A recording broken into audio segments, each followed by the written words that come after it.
জীবনে দুশ্চিন্তা কথাটা দুটো বাদ দিন। যেহেতু মানুষ হিসেবে জন্ম নিয়েছি, জীবনে দুশ্চিন্তা, প্যারাশানি, হতাশা আমাদের জীবনে লেগে থাকবে। একটার পর একটা আমাদের জীবনে লেগে থাকবে, আসবে।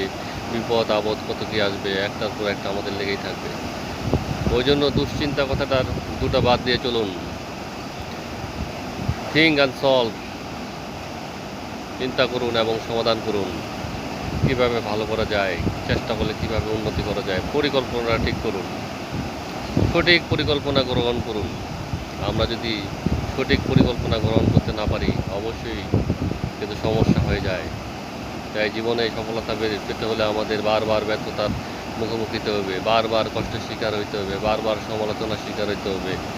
এর মধ্য দিয়ে আমাদেরকে সামনে এগিয়ে চলে যাইতে হবে। তাহলে আমাদের জীবনে বিপদ আপদ, হতাশা অনেক কিছু আসে। এতে ভেঙে পড়লে চলবে না। অবশ্যই আমাদের কী করতে হবে, আমাদের